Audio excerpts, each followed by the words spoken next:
In the early 2000s, one company ruled the mobile world. If you owned a phone, there was a very good chance it was made by Nokia. From Europe to Asia, Africa to America, their devices were everywhere. In busy cities, crowded markets, rural villages, and corporate boardrooms, Nokia phones rang with the same familiar tune. Their devices became symbols of communication in the early digital age. At one point, Nokia controlled nearly 50% of the entire global mobile phone market. Half of the planet was connected through one company's devices. Its iconic ringtone, derived from a 19th-century guitar piece by Francisco Tárrega, became the most heard melody in human history, played an estimated 1.8 billion times every day. And then there was the legendary Nokia 3310. A phone famous for its durability, simplicity, and reliability. For millions of people, it was their first mobile phone. But then something happened. A technological shift arrived, fast, disruptive, and unforgiving. Within a few years, one of the most powerful technology companies in the world would lose over 90% of its value. Factories closed. Thousands of employees lost their jobs. And many believed Nokia's story had come to an end. But it didn't. Because the fallen giant would eventually reinvent itself in a completely unexpected way. This is the story of Nokia's rise, fall, and remarkable transformation. Nokia's story begins long before mobile phones existed. In 1865, a Finnish engineer named Fredrik Idestam built a small wood pulp mill near the Tamerkoski Rapids in Finland. The business produced paper using Finland's vast forest resources. In 1871, the company adopted the name Nokia, inspired by the nearby Nokia River. Over the following decades, Nokia expanded into several industries. The company manufactured paper products, rubber boots and tires, electrical cables, industrial equipment. By the early 20th century, Nokia had become a diversified industrial conglomerate. Then in the 1960s, the company entered the world of electronics and telecommunications. Initially, Nokia produced communication equipment for the Finnish military. This marked the company's first step toward the communications industry that would later define its future. By the late 1970s, Nokia began developing digital switching technology for telecommunications networks. In 1979, Nokia partnered with a Finnish television company to create Mobira, a joint venture focused on mobile communication devices. Then in 1982, Nokia launched the Mobira Senator, one of the earliest car phones. The device weighed nearly 10 kilograms and had to be installed in a vehicle. 5 years later, Nokia released the Mobira Cityman 900, one of the first handheld mobile phones. It weighed about 800 grams and cost the equivalent of roughly $5,000 today. Despite its high price, it became famous when Soviet leader Mikhail Gorbachev was photographed using one. For Nokia, this moment confirmed something important. Mobile communication was the future. In 1992, Nokia made a bold decision. Under CEO Jorma Ollila, the company sold off its non-telecommunications businesses. Rubber products, cables, televisions, and paper manufacturing were all divested. Nokia would focus entirely on mobile communications. That same year, the company released the Nokia 1011, the first mass-produced GSM mobile phone. GSM technology allowed phones to work across national borders and enabled text messaging. It became the foundation of the modern mobile industry. And Nokia was perfectly positioned to lead it. The late 1990s saw explosive growth in the mobile phone market. And Nokia was leading the industry. In 1998, Nokia surpassed Motorola to become the world's largest mobile phone manufacturer. It would hold that position for 14 consecutive years. By 1999, Nokia had become the most valuable company in Europe. At the peak of the dot-com era, its market value exceeded $300 billion. The company employed over 65,000 people worldwide and contributed roughly 4% of Finland's GDP. Then came the device that would define an entire generation. The Nokia 3310. Released in 2000, the phone was affordable, durable, and incredibly reliable. It featured long battery life, a compact design, simple messaging, and the addictive game Snake. The 3310 became a global phenomenon. It sold over 126 million units, making it one of the best-selling consumer electronics devices ever created. By 2007, Nokia's dominance was unmatched. The company controlled 49.4% of the global mobile phone market. It was shipping roughly 437 million phones every year. Nokia appeared unstoppable. But a revolution was about to begin. On January 9, 2007, Apple introduced a device that would change the mobile industry forever. The iPhone. Instead of physical buttons, it featured a large touchscreen. It combined a phone, music player, and internet browser into one device. Soon after, Google launched Android, an open-source mobile operating system. Together, Apple and Android reshaped the smartphone industry.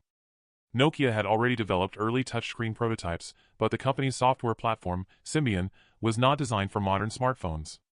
Developing applications for Symbian was difficult, and the platform struggled to compete with the rapidly growing ecosystems around iOS and Android.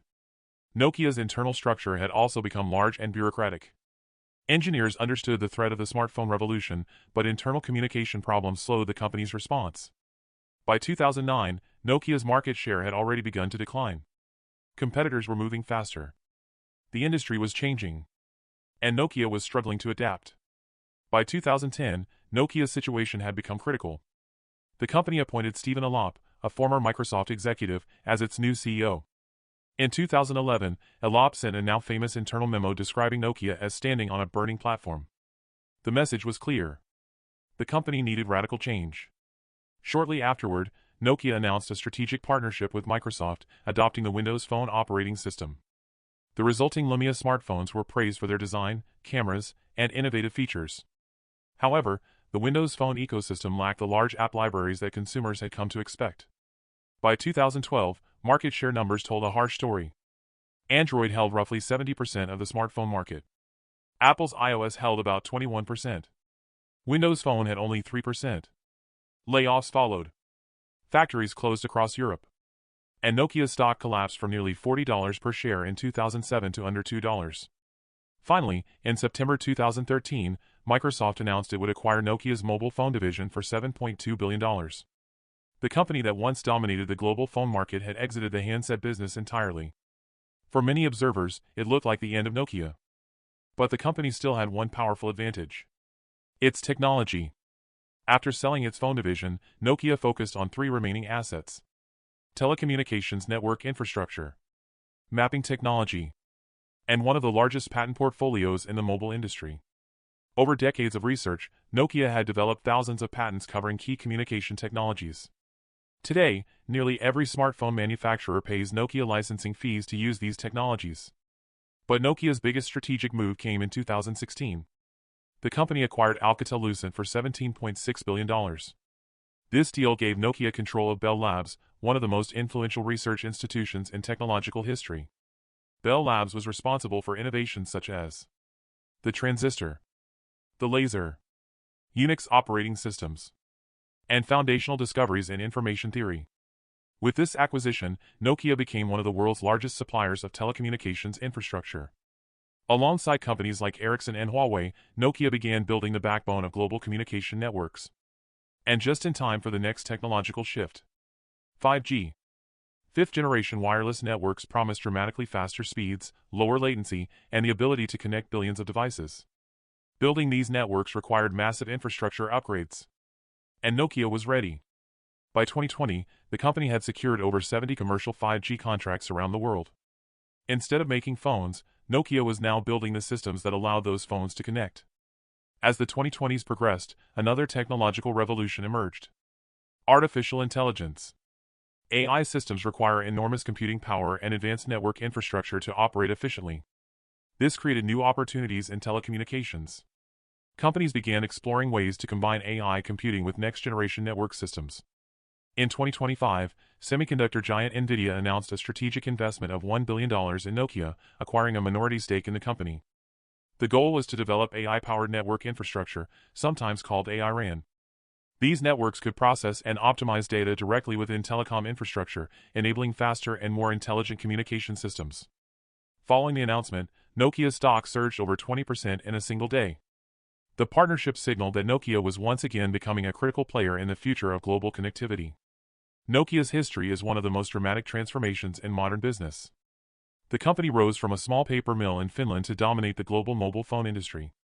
Then it collapsed during the smartphone revolution. But instead of disappearing, Nokia reinvented itself. Today, it helps build the communication networks that power the digital world. The lesson of Nokia is simple but powerful. Market dominance does not guarantee survival. Technology leadership does not guarantee success. What matters most is the ability to adapt. Nokia survived because it was willing to let go of its old identity and build a new one. Once, Nokia connected the world through the phones in our pockets. Today, it connects the world through the invisible networks that power modern communication. And as technologies like 5G, artificial intelligence, and future 6G networks reshape the global economy, Nokia is once again part of the story. Not as the company that makes the phones, but as the company that builds the networks behind them. If you enjoyed this documentary, make sure to like the video and subscribe to HD New World for more deep dive documentaries on technology, business, and the stories behind the world's most influential companies. And tell us in the comments, which part of Nokia's story surprised you the most? The rise, the collapse, or the unexpected comeback? Thanks for watching.